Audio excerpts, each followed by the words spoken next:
So I have the extraordinary privilege of working for CNN, and as a global news organization, they tap experts in various fields, and whenever there's a breaking news story that requires either commentary on the legal issues or the human behavior issues or the business issues or the intersection of all three, I'm the kind of person that an Anderson Cooper or a Chris Cuomo on New Day or an Aaron Burnett or any of the wonderful anchors at CNN might call to add analysis and depth to any story that they're reporting. But my real job is traveling the world, talking to CEOs, marketing executives about the soul of leadership and about how you change human behavior and ignite engagement among your team.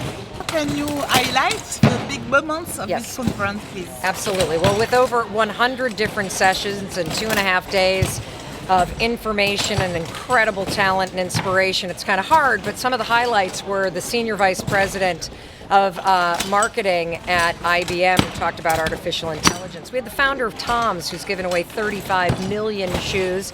We had Kevin Roberts, who's the chairman of Saatchi & Saatchi. We had a board of chief marketing officers who spoke this morning, and then we ended with John Legend, the Grammy award-winning singer, songwriter, and entrepreneur. And the real things that came out are, you're in this business to tell stories. So even though the technology is amazing and we need to focus on data, you got to remember that there's a human being on the other end of that data that you need to make a direct connection with.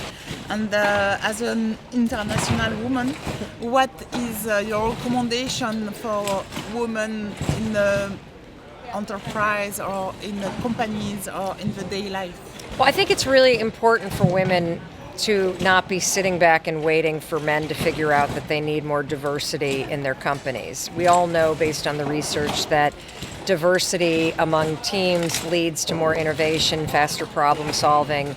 And women, my advice is basically this: figure out what your own hopes and dreams are and what your goals are, and then make them matter to you. So if you really do want to rise up in your company, make sure that the people that are above you know that. Make sure that you walk into work and you act like a contender that's there, that deserves to get that position. You know, one piece of research that came out that was really depressing is when a man is looking at an opportunity, if he feels 60% capable, he'll throw his hat in the ring.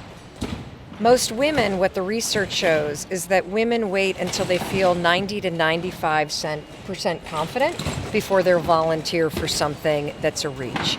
And if you could simply just take on a habit of, when you spot opportunities that are going to be a stretch for you, throw your hat in the ring.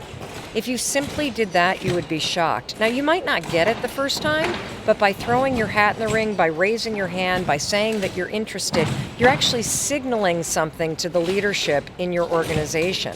And the next time that it comes around, if you're not the one that got picked this time, you'll be on their mind. So I live by the 5-second rule, and it's just like the 5-second rule that a lot of us grew up with, and that is the one where you drop food on the ground and you have 5 seconds to pick it up and blow the dog hair off, and then you can eat it. It's okay, it's safe.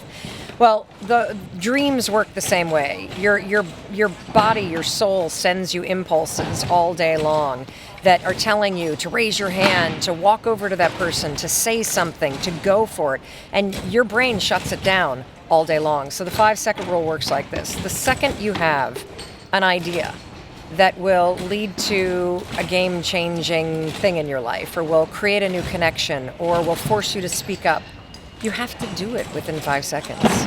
Because if you don't, your brain will kill the idea that fast. Thank you so much. See you in Los Angeles. I hope so. I'll see you there. Okay, thank you. Bye-bye. Bye, darling.